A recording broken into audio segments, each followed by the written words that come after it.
I was born to kill it. I was meant to win. I am down and willing, so I will find a way. It took a minute, now it didn't happen right away. When it get hot in the kitchen, you decide to stay. That's how it winners made. Stick a fork in the hater on my dinner plate. I walk into the fire like it's just a bit. What is going on, everybody? Welcome to the Clydesdale Media Podcast, where we today are going to talk to new director of elite athletes at PRVN, Jarrett Smith. But before we do that, huge shout out to Sue Griffiths. She just became a member of our YouTube channel, and we want to thank her because without you guys doing that, we could not support this show. But thank you so much, Sue, for doing that. Many thanks. With that, let's jump into a little bit of talk with Jarrett, because last time we talked to you, things were very, very different. Yeah, different location, a lot going on. Yeah, so that was right after semifinals, I think, and we were kind of ramping stuff up before the games. Yeah. So at that point, you were living in Boston. You were coaching at CompTrain. And then all of a sudden, I look at your Instagram and you're making a statement thanking everybody there for the opportunity they gave you, and that you were moving to Nashville to work with the PRVN team. So how did that all come about? Yeah, it's funny, like you say it out loud and talk about it, all that happened in the off season. It's really not that much different than what you typically see in other professional sports. I mean, the way I would best kind of liken it to is like if you're a coach in the NFL and you're a positions coach, like you're a D-backs coach or a linebackers coach, and you get the opportunity to go be a defensive coordinator for another team. It's just like it's an opportunity that you get a chance to go do and go take advantage of. And I was fortunate enough to be able to connect with Nick over here, the CEO of PRVN, ultimately connect with Shane and the team here, have a few conversations, and found that it was a really, really cool opportunity to come over here and be a part of this thing and the thing that they're building. And kind of like you said, it's way less to do with anything that happened at CompTrain and just a lot more to do with just an opportunity to take the next step in my career and learn some stuff from some other individuals and try and help lead this team as best I can. And like you said, in the NFL, like if you're a DB's coach and you get a chance for a promotion to defensive coordinator or something like that, you have to consider it. Yeah. In addition, if you're going to use the NFL analogy, like you may work under Sean McVay and you want the opportunity to maybe work under someone else with a different philosophy just to expand your own knowledge base. So what I want to ask you is, what has the major difference been since you got to PRVN from CompTrain? And it doesn't mean that either are bad. It's just different. Yeah, no, it's really cool. So again, let's let the NFL analogy keep going. Like you'll have a coaching tree that you'll typically see, like some NFL coaches, they just produce head coaches and defensive coordinators at other places around the league. And you carry a lot of those principles and foundations that you learn from that coach into every job that you do. And having spent like 3 years up at CompTrain with Ben and before that Harry and that whole culture and environment up there has certainly shaped a massive part of the type of coach that I am, and the way that I work with athletes and build relationships, and not to mention like getting a really good understanding about what that training looks like in those closed door rooms with the elite of the elite in our sport, which was incredible to be able to do. But then, like you said, the other thing is everyone in our space, all the coaches in our space, we all do it similar, but there's a different flavor to each one in the way that it goes. Being here at PRVN with Shane and Tia, and you see it when you get a chance to come to this building, the attention to detail and the just unbelievable focus on small things is just, it's on a different level than I've seen before, when it comes to the facility, making sure no stone is unturned. It's just been a really, really neat way to kind of learn from them in the way that they've done the process for a long time. And at the same time, like, why would you not want to potentially have the opportunity to come and be in this role and get to peek behind the curtain of what the greatest CrossFit athlete of all time and her coach have been doing for a while. There's a bunch of different things that made this position and this opportunity extremely appealing.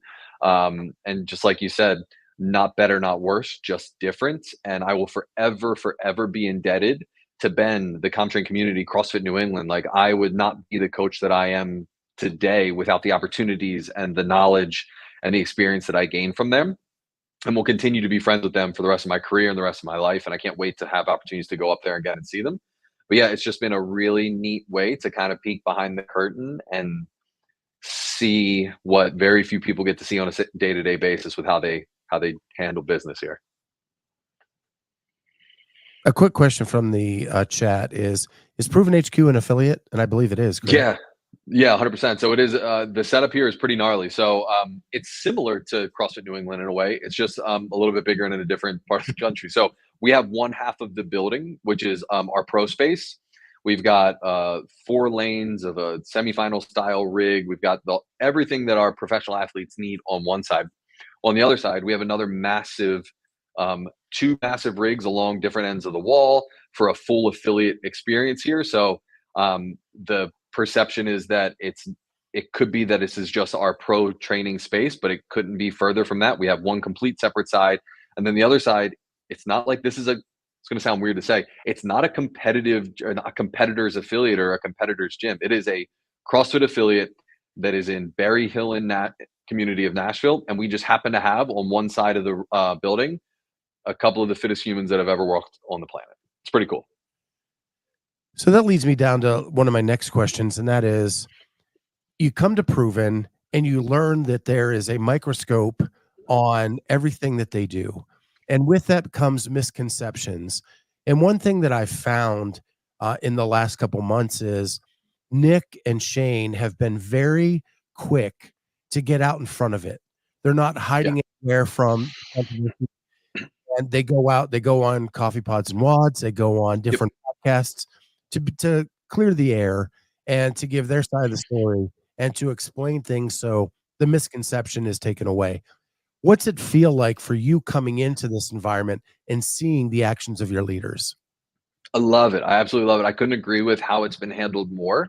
And in defense of the media in our space, let's talk about the NFL again. In the NFL, you have 16, 17 weeks of a season, 18 weeks, 17 games in a year. So for that amount of time, the media in the NFL, they get to report on the sport that they are reporting on.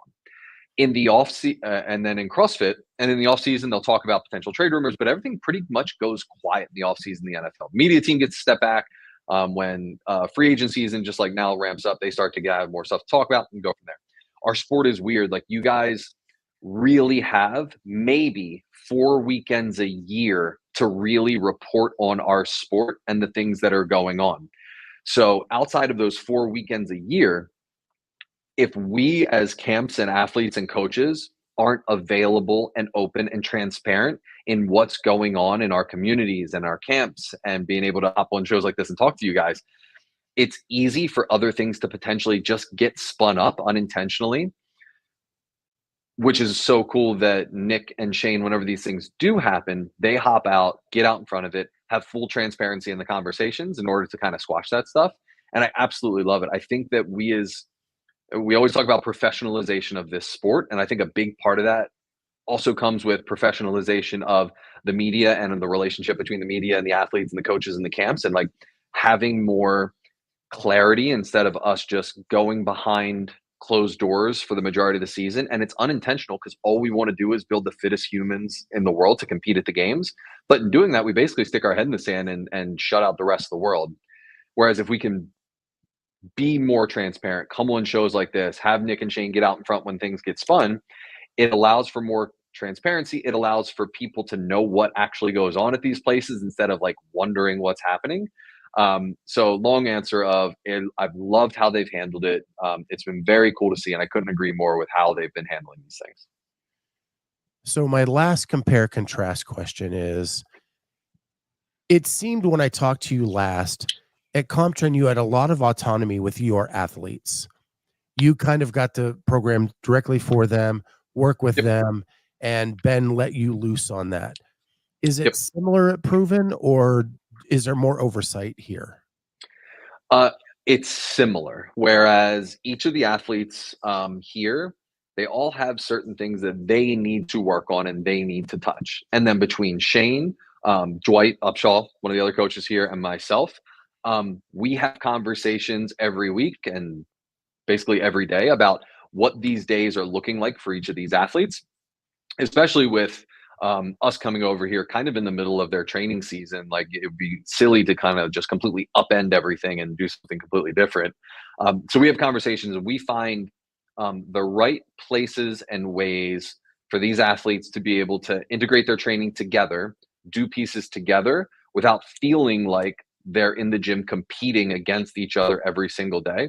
And there's a whole lot of other things that we do to try and mitigate the feeling that they're competing every single day, because the training in this sport, I would argue, is probably one of the most difficult training sports in the world to do day in, day out. And if you are constantly feeling like you are competing against the people that you're here with every day, it's really tough to do. So the autonomy is still there to provide our athletes with whatever it is that they specifically need. And then Shane, Dwight, and I find intelligent areas for these things to merge together so that they can run with each other and have a little fun sometimes.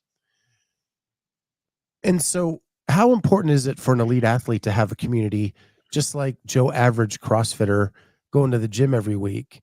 It can get to be pretty lonely if you're just working out by yourself all the time. I completely agree. Two things. One, I love the fact that we do have an affiliate here, and specifically now that we're like, the open announcement's going to be here tomorrow, and it's chaos out there right now. Like, it is wild, the production that CrossFit brings to do these things. It's very, very cool. But I also love the fact that we're going to have Jay and Sid Wells hop in this workout and have their home. You don't get a home game in CrossFit. Like, they get this one chance to like have a home game where our affiliate community is going to be there to support them. And then the other thing, how hard can it be to train and do this thing by yourself every day? It's always going to be each athlete dependent. Some people really, really agree with it. And you see some athletes in our space who have done it for a very long time at a very high level. Brent, Pat, and like you see some, and Ariel, who's here now doing the announcement, like, it's worked very well for them. I, however, think that the camp model and the small group training group model is the best way to do this for a couple reasons.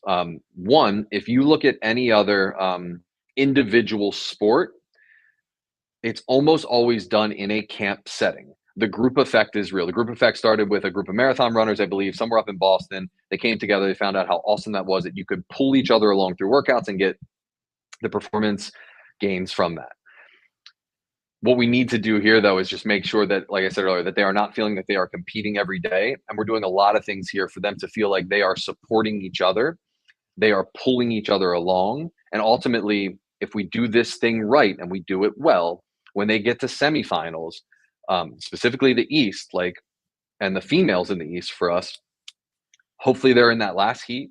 They're able to look down the lane, see familiar faces, have a comfort in knowing that their teammates are out there with them and they're competing with their teammates against the test and not necessarily competing against each other. Because if each of them shows up to the semifinal and they all do their job, there's a games ticket there waiting for them. They're not taking it from each other. They just need to show up and do their job. So I think that the camp model and having support amongst your teammates is the way to do it, but it requires a lot of work to build the right culture so that it doesn't become something that's toxic and something that's overly competitive. So we have another question from the chat, and that is, a lot of camps seem to be a rotating door of athletes. Is that a benefit or something to try and avoid? That's a great question. I love that. If you were to ask me who I hope is in our doors and in our camp 5 years from now, I hope that it's the exact same athletes that we have here right now.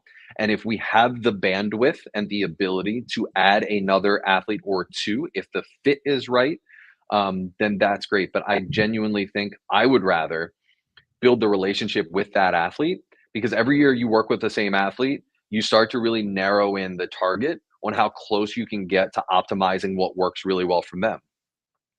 What I would not want to see for the athletes and for the coaches is hopping around from coach to coach to coach, even if you have what you would consider is a down year, because in most cases, especially with the elite athletes that have they're already at the tip of the spear, a full flip the table over approach for their programming may not be the best approach for them, when in reality it may just be a small adjustment here or a small adjustment there that you make over time, over a number of years, that really allows them to optimize their performance, and go that route. So I think it would be better suited, if you're able to keep the core of your team together, just like in any pro sport, keep the core of your team together for as long as possible, understanding that this is professional sports.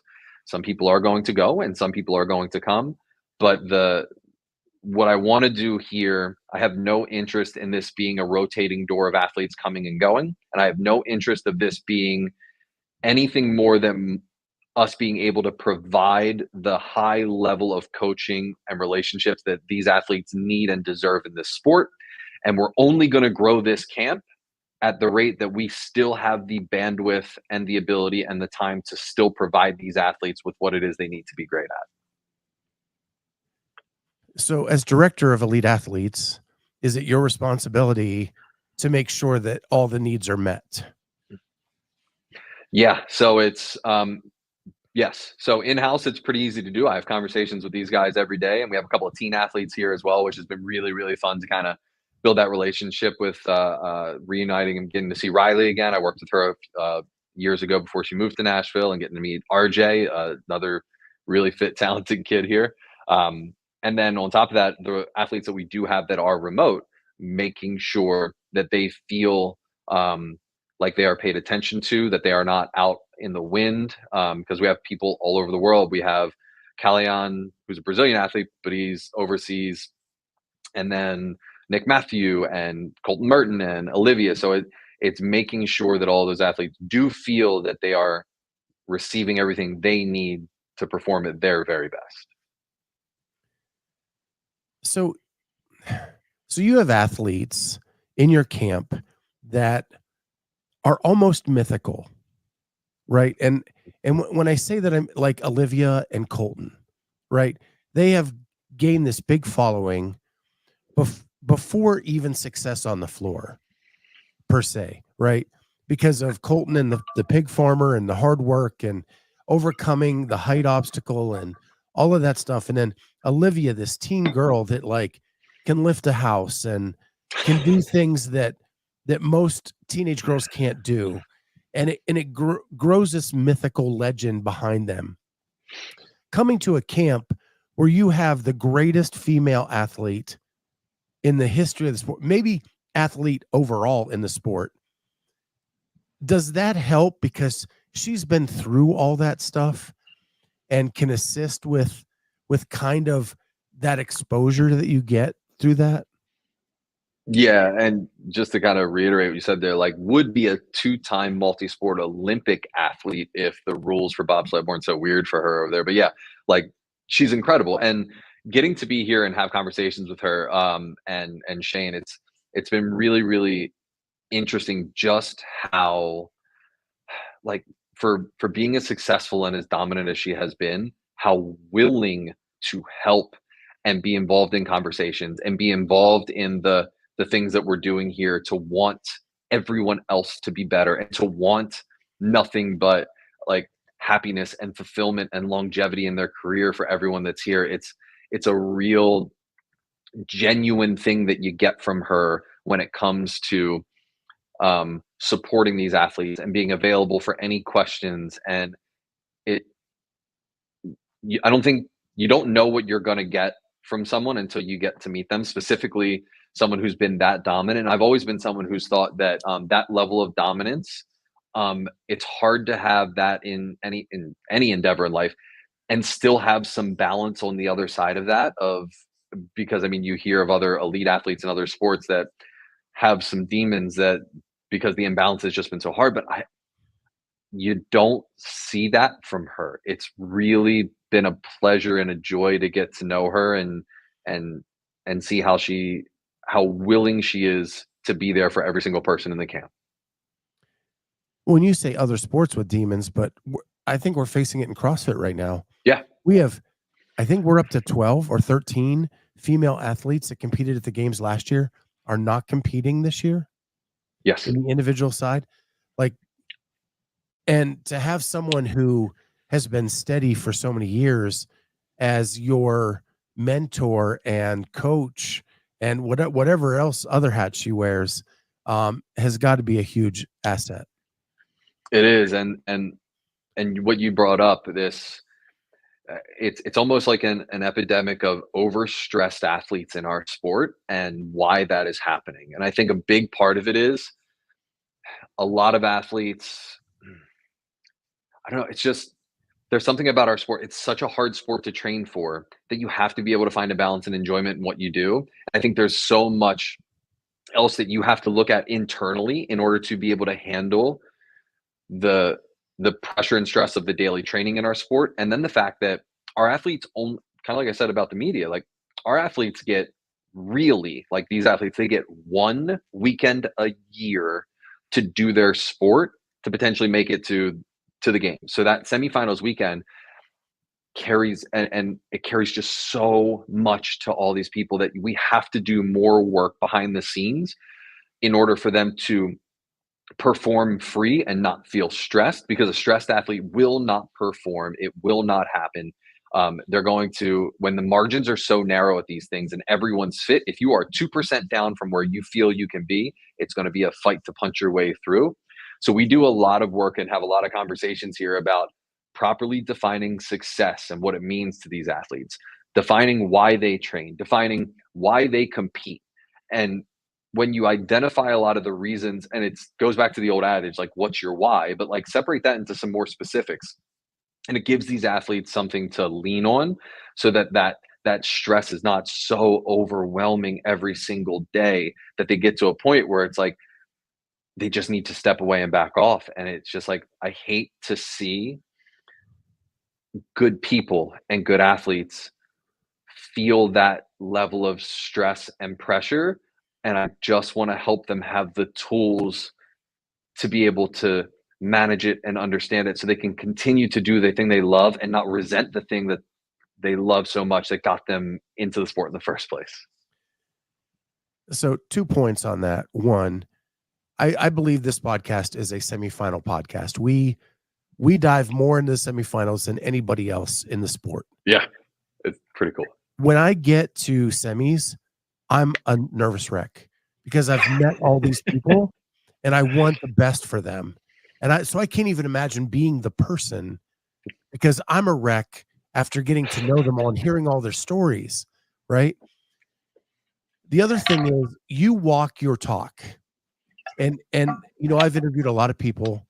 You know, we're at close to 1,000 episodes now.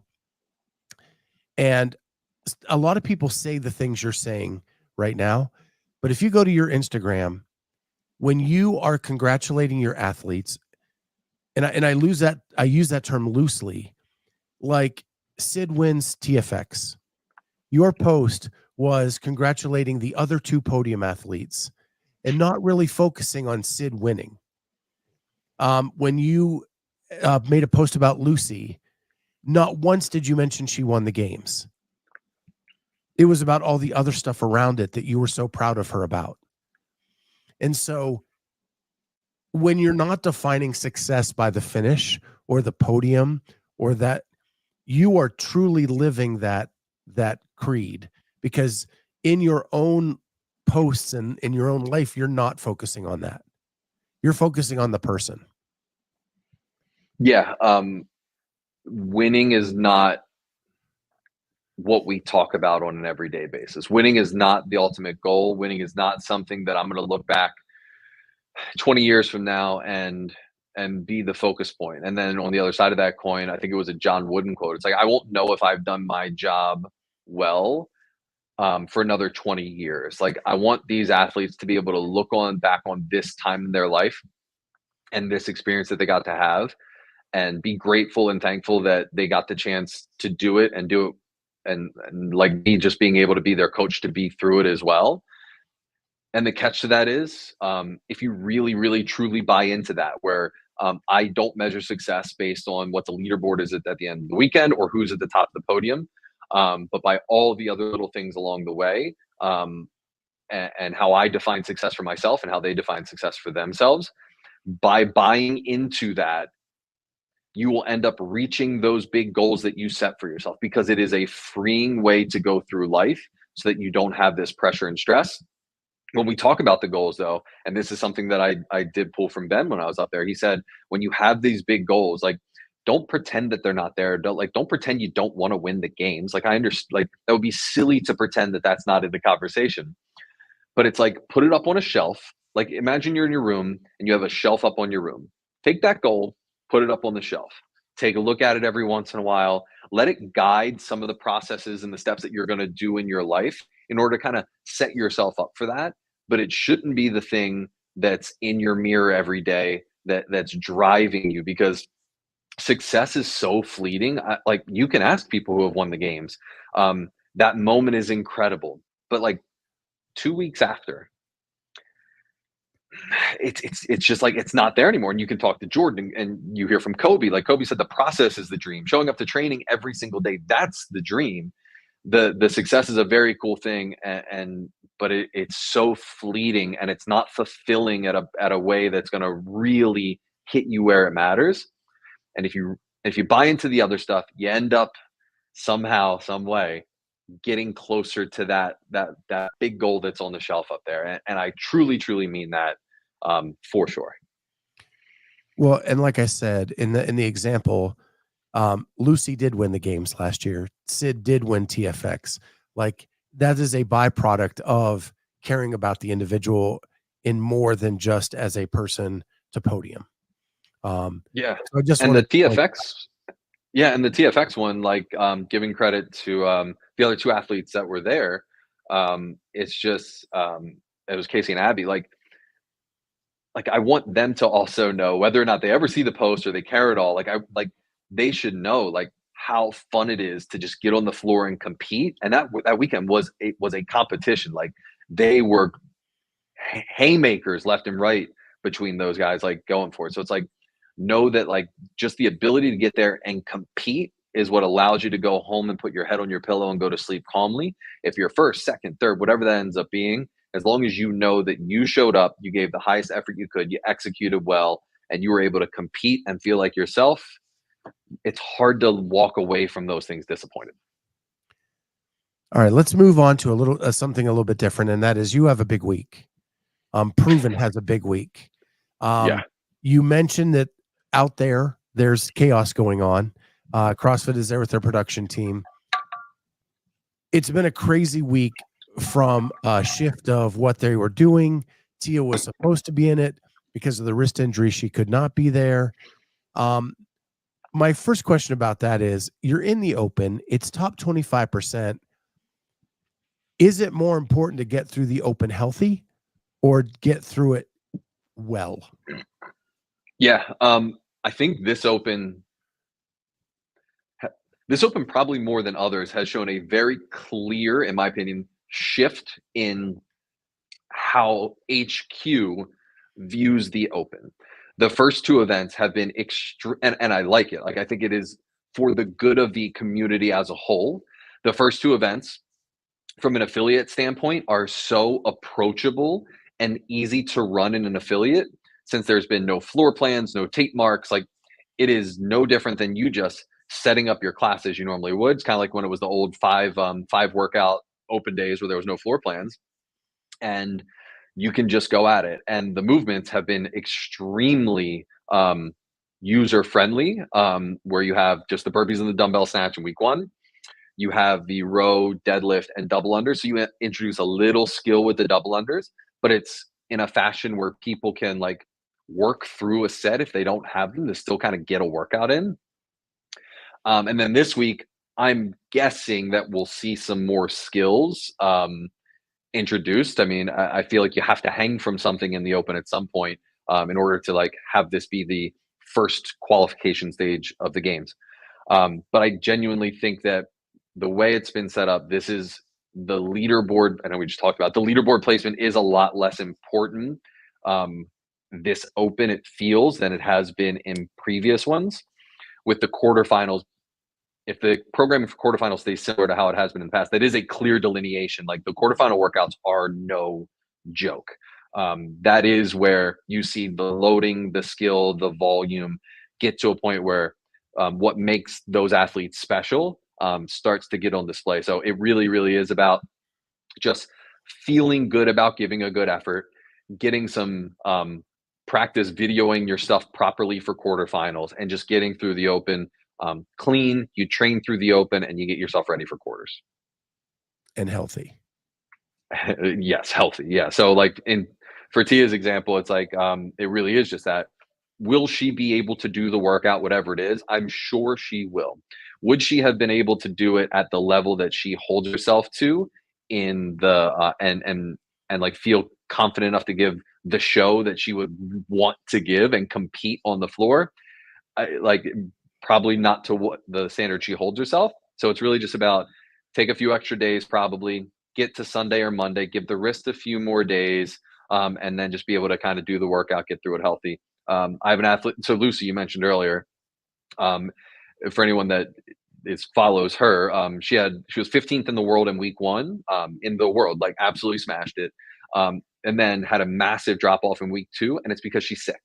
But the good news is, we only need to get her in the top 25%, which she'll be able to do as sick as she is right now, just to get a score on the board. We're just talking. The whole idea is just get her healthy so that way she feels good going in the quarters as well. Yeah. And so before I jump to quarters, because I think there's some important questions there. It's so this week, I talked about this with Ariel. You know, it's really an honor to be picked to do a CrossFit announcement. Yeah. And Ariel kind of expanded that by saying it's really important to be the last week. Like that's where they let the legends come in. And, you know, she referenced when Rich and Sam and Annie and all the like, champions went together in one announcement. Although it wasn't initially planned, Sydney and Jay get an opportunity to do a CrossFit Open announcement. Jay came on the scene in a ball of fire last year and has proven in the off season he is someone to contend with. Yeah. And this could be a nice spotlight for him. With Sydney, you know, in all honesty, she's been in her sister's shadows for a long time, but she made the games last year. Brooke did not. And it's an opportunity for her to show her stuff on a big stage. As the director of elite athletes, how do you feel for your athletes getting this opportunity? I'm psyched. I'm so psyched. Like I mentioned earlier, it's like a home game in a sport where like they're going to be able to do this in their own comfort and their own affiliate with their coaches around. And talking about those two, like Jay is a gnarly fit dude. He's always been a fit guy, but when he connected with Shane, there something agreed really well with that relationship and with Shane's ability to kind of work with him, where he was able to show what he can really, really do last year. And the dude is fit. And you can see it. I know I said the open leaderboard's not that important, but the scores he's put up in the open so far, like, again, it shows. Like, he is a fit dude. And I'm very excited for the rest of the world to get to see him do his thing in the spotlight. And then, like, from a person standpoint, he's like the sweetest man, like, that you like. I don't think I've ever seen him not smile. Like, he's just such a nice, awesome person that I hope that also comes through in the interviews and the performance, and people watching him do his thing, because he deserves to be up there for sure. And Sydney Wells, you mentioned it. I mean, yes, Brooke was here for a long time, and Brooke was here first, and Brooke has had a ton of success. And she's going to go down as one of the legends of the sport for as long as she's been around, and the success that she's had and the impact that she's had on the floor. But Sydney is crazy fit. And from the outside looking in, until like I get to see it every day, I saw her at semifinals a little bit last year, but it wasn't my focus. So I didn't get a really good chance to see what was going on. The girl's fit, man. Like she is no joke. You do not accidentally qualify for the CrossFit Games, this day and age. Like there is no accidental qualifying for the games. Like she puts in the work every day. Her and Sid Mikulishin have a great relationship here, and they push each other every day. And it's fun to see Sid Wells get out there, do her thing on the stage, and be able to show that, like, no, it's not a fluke that she made it last year. She is the real deal. You don't get handed a game spot unless you earn it. I completely agree. We were privileged enough to do her first ever podcast. She's an amazing individual. And watching her at semis, if you look at the way she has performed, she has one hole. She has one hole that gets her every year. And other than that, her performances are top notch. Like she is super fit. 100%. And what she did last year is one of the most, we were actually talking about it earlier today. One of the most impressive things I've ever seen. I don't think you'll ever see it happen at a semifinal again, where she had the issue in the ruck ring muscle ups last year, which placed her so far down on the leaderboard, to then keep her wits about her for the remainder of that weekend and not let that one event crush her, come back, win an event later in the semifinal, and like get herself in there. And she wasn't the last person to qualify. Like she was in there. So it was a testament to her ability as a competitor. And she's been competing for a long time. She was a D1 track athlete. Like she knows what she's doing. And again, I'm psyched to see her and see Jay in the spotlight, be able to throw down. It's cool that like Roman's a fit dude. I'm excited to see Jay like get a chance to do it next to him. And Ariel's a total absolute badass and just like one of the nicest people in the space that you'll ever meet. And her husband is just a cool dude as well. So it's a really nice group that we have here to do this. And we're lucky to get to host the whole thing.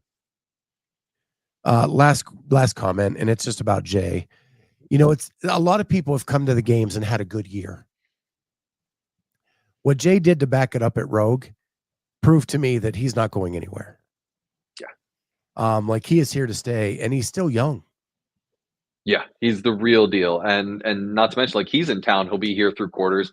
Maddie Sturt, also, who's been in the space for a long time, 4-time games athlete, I think, is looking fit too. And they train together, and she's in town as well. So it's just like, we've got a really, really good thing going here. And all of the elite athletes that we have on our team that we get the chance to work with, and even some of our developmental athletes that I know that are going to be at semis that I've built relationships with this year. It's like, we're really lucky with the feel of the people that we have here, and we couldn't be happier. So I'm going to move on to your core athletes that you had at ComTrain, which was Sydney Mikulishin, Caroline Stanley, and Lucy McGonigal. Yep. All three followed you to Proven, correct? They did. Lucky me. So that says a lot about your coaching ability and the relationships that you build with your athletes, that they were willing to pick up where, I mean, Sydney moved from Boston to Nashville to come with you. What does that mean to you to see your athletes that dedicated to you as a coach? It's awesome. It truly means the world. And I tell them, I'm like they're going to have to get rid of me. Like I'm in this with them for the long haul. And I told Sid from day one, I was like, imagine, and I've told this to Caroline and Lucy, like, I hope that in 10 years, we're still doing this together. Because if in 10 years, we're still doing this together, that means we've done some pretty dope stuff along the way. And for them to still to like have that level of confidence to want to keep this thing going and feel comfortable and confident in what I can do for them and how much I'm invested in them is so cool. And for Sid to, like you said, like she picked up, like she had established like some really close friends and relationships when we were up there. And for her to basically say, yeah, wherever you go, I go. It's just like, as a coach, and especially coming off how the season went last year, where it's so easy. And it happens where other coaches and other camps are going to see that as a sign and an opportunity to poach an athlete away. And those things tried to happen. And for her to still have that level of confidence in what we're doing and what we're building and the relationship that we've had, it means everything to me. And that is a really big measure of my success as a coach. And then the fun part on the side is the stuff that happens on the floor. But yeah, Caroline, Lucy, Sid, they rock. We're going to be doing this together for a very, very long time, I hope. And like I told them, they're going to have to get rid of me because I'm in this for the long haul. So I'm going to go down through a couple things with each athlete that you brought with you. And we talked about Sid winning TFX, which was a nice bounce back for her after this, because we followed her all last season. I know. On this podcast. And it was heartbreaking at semis. Yeah.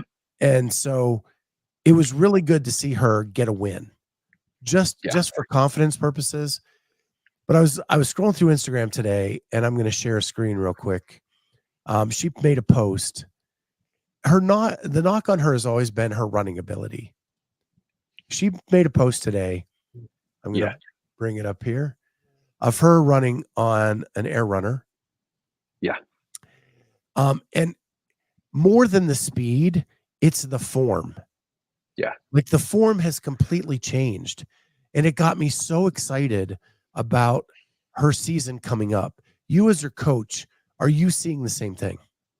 Oh my God, yes. So this is what you get when you're able to invest the time in an athlete and you build that relationship and the coach and athlete stay together. This has been something that has been in the works. This is our third year working together now, for years, to completely rewire the way an athlete runs. And they do it under fatigue, what you're seeing here. It's easy in drills, like we can drill this thing out. But you look at her landing position on this side, but it's like that midfoot, like landing position, the ability to pull through, like it's awesome. She has spent so much time at the track. We are there all the time. Like this has been a focus, and it just takes time for these things to really click so that you don't have to think about it. And this video is awesome because this is under fatigue. These are hard interval repeats that she's doing, and she's still able to maintain that form under that type of fatigue. This is one, like, lifts are cool. This was awesome. And lifts have never been her problem. She is No. plenty strong enough. Yeah, she is a crazy strong and powerful lady. The sandbag event, the sandbag ladder where she got fourth, I think, that year, like she will always be a strong lady. What's making her extremely special and more dangerous now is we're bringing the other things up to match what she's really, really good at. And if the thing she's good at just stays here and we bring up the floor on just these other things, she's a different athlete. And this is such a cool example of that. She has worked so hard on her running. This was so cool to see. Well, after following her last year, I will always be one of her biggest fans. And I'm so stoked to see this season. So if we move on to Caroline Stanley, because we're running low on time. Every time I talk to you, like time just flies by. It does. So maybe we need to make this a more frequent occurrence. But I'm good, man. Caroline Stanley makes it to the games her first year ever last year, and finishes at least through one cut. Like that has to be a huge win for a rookie. Yeah, for sure. I mean, that relationship and that experience. Yeah, it's been pretty cool. So with Caroline, we were put in touch by a third party person who owned an affiliate that she was working out at. Caroline had been to semis a couple years, and was around the same spot both times, wasn't able to crack through. They reached out, we got in touch, started working together. And it was just great. Like she's such a really just genuine, down to earth person. And a lot of it just has to do, like, her family is great. Like they own this massive farm, like this cattle farm that she works on and everything. But she's great. And then what you said at the games, like the cuts at the games, regardless what your opinion is on them, and we could probably talk about that in another episode, is that when you get there, that is the fear. It's like you want to be able to take the whole test. You train all year. You want to get to the games. You're like, I want to take every test that they can throw at me possible, no matter what it is. But the catch is the last few years, like you got to be able to get there to be able to do them. So she went into the final event of day 2 for Helena in like 31st, or just on the outside looking in, knowing that she needed to do her thing in order to get herself to the next day to buy 3 more events to be able to showcase her stuff a little bit more.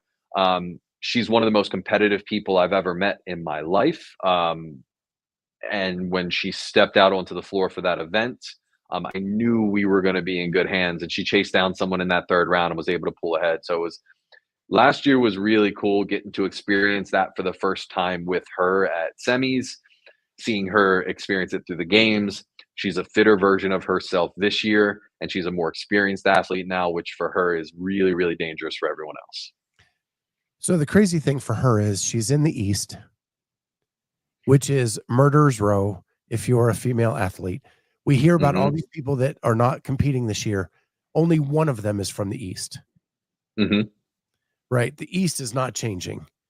Yep. She made it through there last year, and it was murderer's row then. Yeah. One, how did that experience help her to get to the game or get her at the games?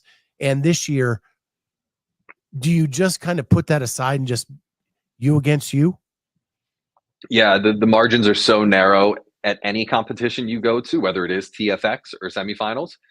The names that you see at East is that kind of murderer's row type of thing, but at the same time, like you never are competing against someone else in the field. As weird as that sounds, like you each have your own lane. It's not like football or basketball where like you can impede the progress of the person next to you. It's like it's silly to think that you could. Can you imagine full contact CrossFit? Someone goes 3 lanes down, throws a dumbbell out of the way. But yeah, so it's like you have to just go there and do your thing. And last year with Caroline, we knew what she potentially was going to do. I remember telling someone, I think it was like Patrick Clark, I was like, she's going to go there and she's going to ruin someone's weekend that doesn't know it yet, because I know what she's bringing to this competition. And what's kind of cool is like, I still don't think anyone knows anything about her or who she is or what she's capable of to show up to this thing. And when she's going to compete, it really just is like, she's going to be on the floor. Her and I, from a coach athlete standpoint of how we manage these weekends and the ups and downs of these things, is better than it was last year. So like her ability to show up and compete on the floor is one of the better athletes I've seen.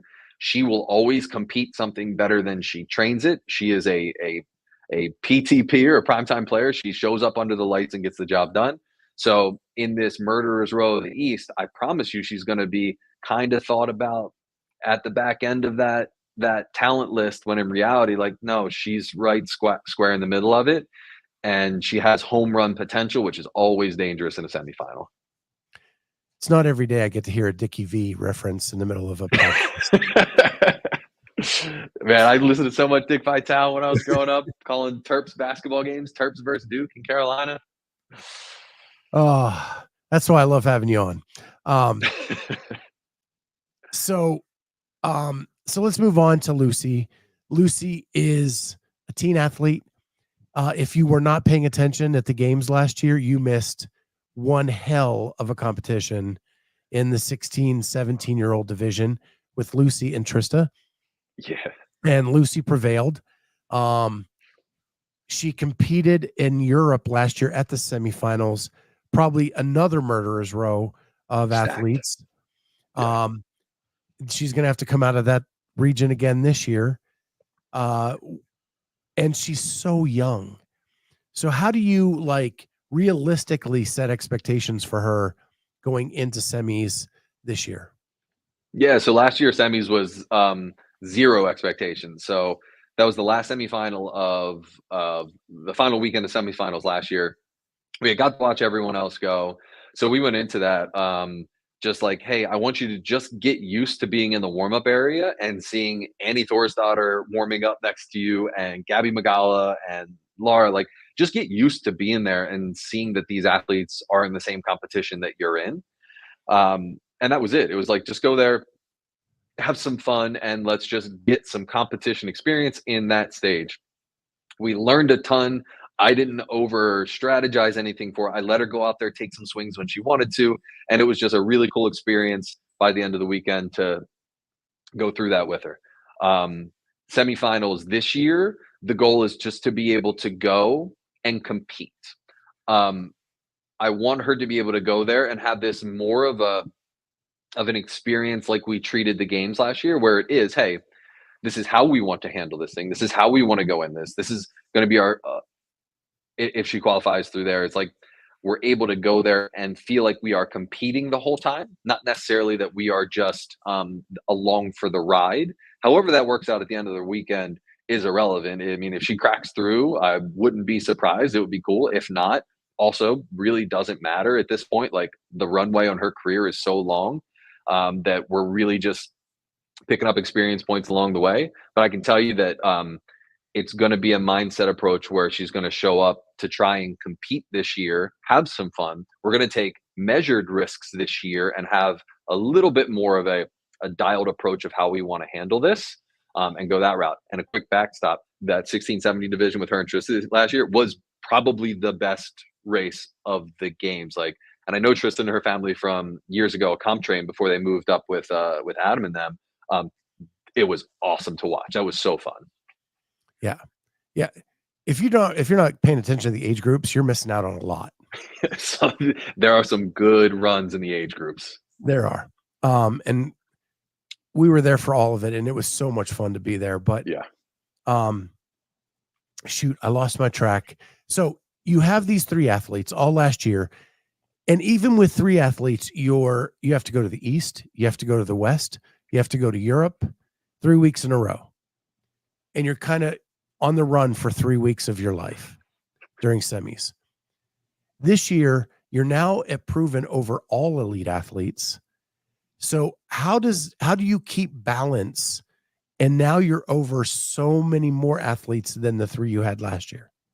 Yeah, so I'm really, really lucky with the coaching team that we have under this Proven banner. So the obvious ones are myself, Dwight, and Shane, who are in-house here. The good news is our CEO, like, gets you a CEO that can do both. Like, he was a coach for years before he stepped out of that role and into this role. So we have Nick that is able to step in and be a world-class coach for some of these athletes if and when needed. Our remote coaches that we have now, we have Tim Paulson, who is a remote coach, who I don't know if I need to introduce him to anyone. We have Joey Totoro, who has been a coach in this space and an athlete for a very long time as well. He was a coach with Brute for a long time. He was a team athlete. Is one of my favorite people in the space.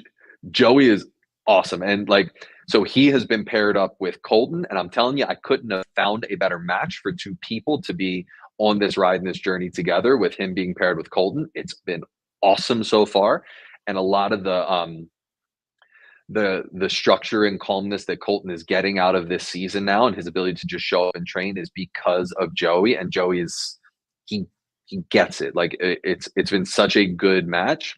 And then on top of that, a coach that probably is one of the best coaches in this space that has been around for a long time, that I don't think anyone knows about because it's just not in his nature. It's Dave Charbonneau, who prior to being with us had his own programming company with Tim, Forged by Zeus.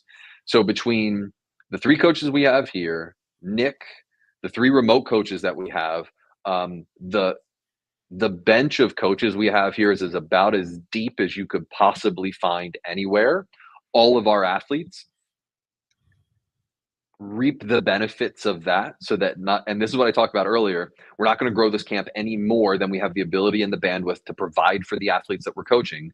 We have the coaches to back that up, so that when all these coaches go to these different places, they're going to have support of a coach on their bag in order to help them through these things. So while I will be collecting some flyer miles again this year, I will not be alone in any of this by any means. So I couldn't be luckier to have the coaches that we have to back this whole thing up. Just one sidebar question for you. Is Sid going to be in the West again this year? She will be, yes. Okay. So yeah, you're split up all over the place again. Last year's travel was gnarly because it went East, West, Europe. Thanks for that, HQ. So I went East, I went Orlando, I went home for 2 days to see my wife, went West, caught the flight from LA straight to Berlin, flew right over Boston because that would have just been silly to stop there for a night. To do that, I think the flow of it works out better this year. I think it goes Europe, East, West, I think. But regardless, it should be a little smoother. But I need to make sure I stop home in between these things because like my wife's got a baby due within like the next 2 weeks. So I got a lot going on, man. Wow. Yeah, I can't even imagine because I did the first 2 legs with you. Yeah. It was that third leg I bagged out. I saw a few people at all three. I think Kotler was off. Oh no, Kotler wasn't at East, I don't think, but I think Jake Marconi was my travel buddy with me. I saw him all over the world when we were doing it last year. After he cut his hair, I barely recognize him. Yeah, it was interesting. It's like I think he said he had his hair that long for so long, and he finally cut. But nah, guy's handsome. He's sharp. He's a fit dude. Oh yeah, still good looking dude. I just didn't know who he was. Exactly. So this is way off a topic, but I'm going here because I think it's cool, and we only have 5 minutes left. Okay. I was looking at your Instagram, and you are chasing an ultra marathon. Yeah, I'm giving it. I've had 2 attempts, but yeah, I like to. So the thing that attracted me to CrossFit was this thing. It's like no one else is going to do it because it's so hard, and that was like the thing that attracted a lot of us to it. It's like this is harder than anything I've ever done. I want to do it because I know no one else is going to do it. And then one night, a couple years ago, I went down this rabbit hole of like trail running documentaries in like 2019 or something like that. I was like, this is gnarly. This is hard. I want to give this a shot.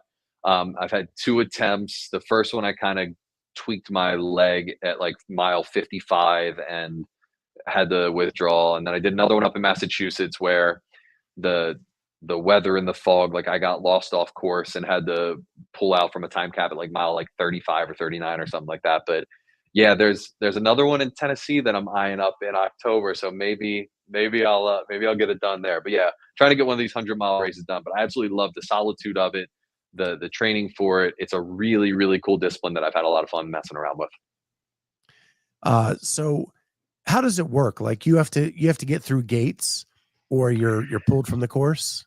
Yeah. So the most recent one they'll have, like basically you have to get to a certain aid station at a certain time in order to, it's kind of like having a time cap. So each aid station has a time cap. And I think it was like, I don't know, it was like 12:30 or 1 a.m. And it was this torrential downpour, fog. I'm going through the mountains of Massachusetts, like up a ski slope. And by the time I got down, I think it took me 50 minutes to complete 1 mile because I just couldn't find the course anymore.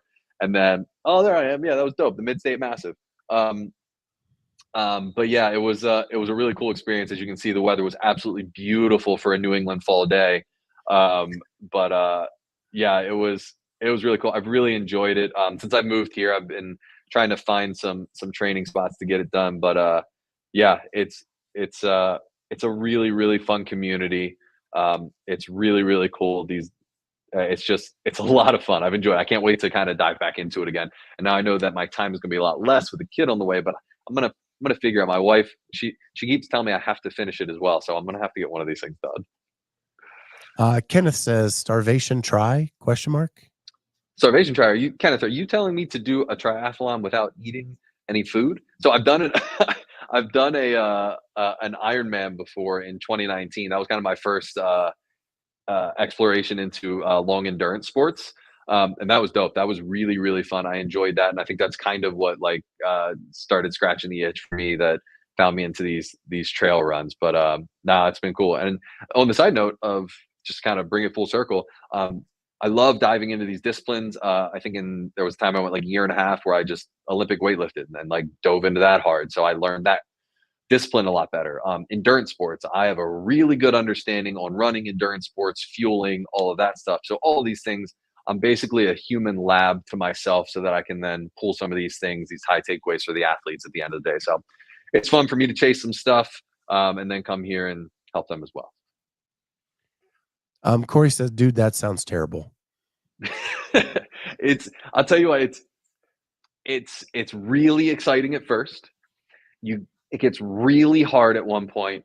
And then from what I understand, since I haven't got there yet, once you get to sunrise the next day, because you basically start at like 7 or 8 a.m. in the morning one day. Most of these races have like a 31 to a 34-hour time cap overall. So you go the entire day. That's pretty cool. You get to nighttime. You have to turn your headlamp on.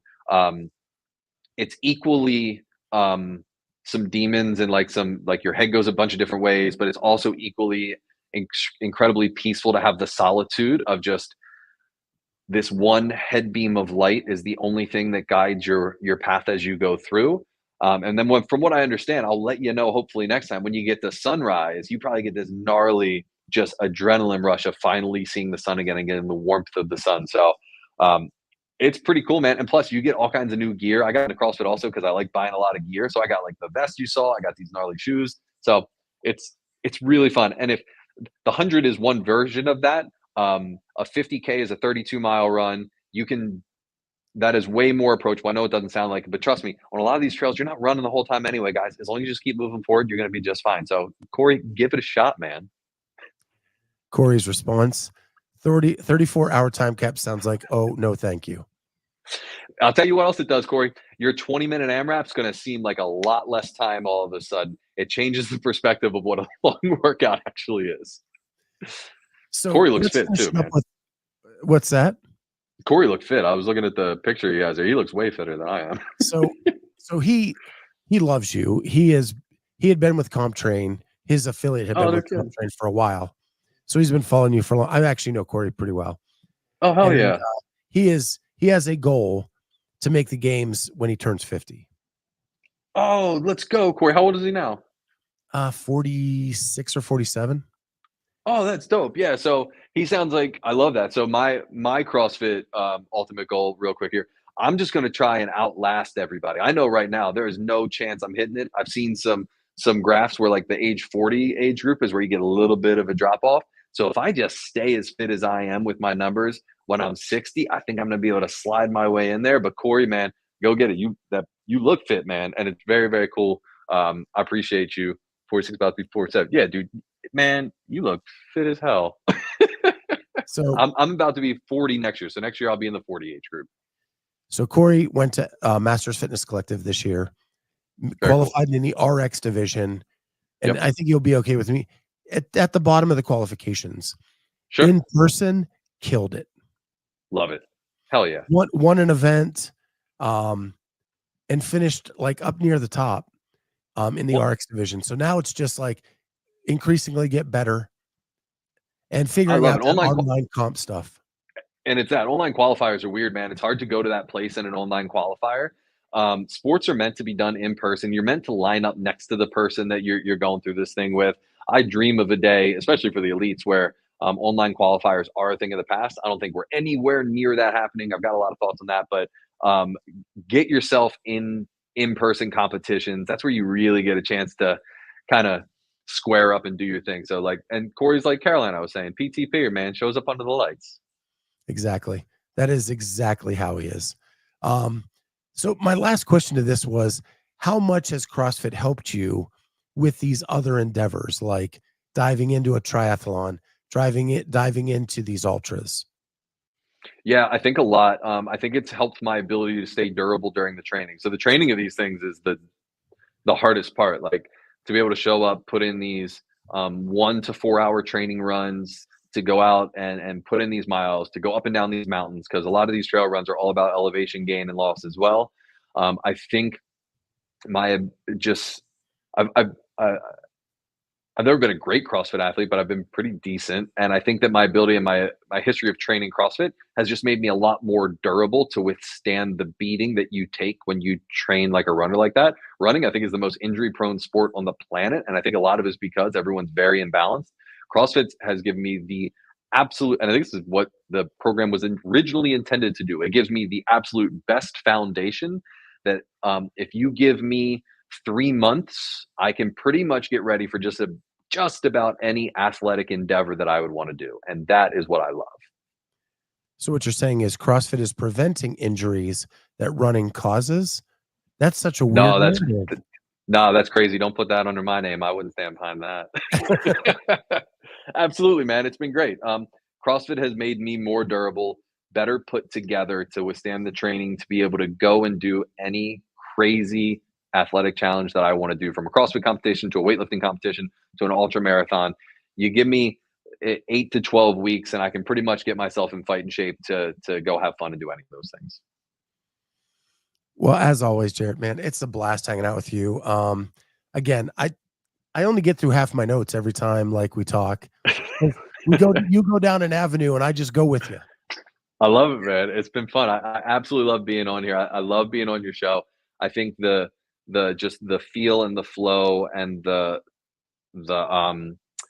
just how you go about what you do is very welcoming and comforting in the space. And I know that you probably love this sport as much, if not more than anyone else in the space. And it shows, and I appreciate everything you do as well, my man. Well, thank you so much. One quick last comment. Highlight looks pretty injury prone. That sport looks gnarly. Correction, I will not be participating in highlight, although I was a baseball pitcher, so I might be okay. There you go. All I know it from is the opening of Miami Vice. That's how old I am. Other than that, not a clue. But with that, thank you everybody for being here. Thank you for the chat, for joining in. Thank you, Jarrett. And good luck this week as you have the big open announcement tomorrow. Yes, sir. If you get any hints, send them our way. I got you. With that, we'll catch everybody next time on the Clydesdale Media Podcast. Bye, guys.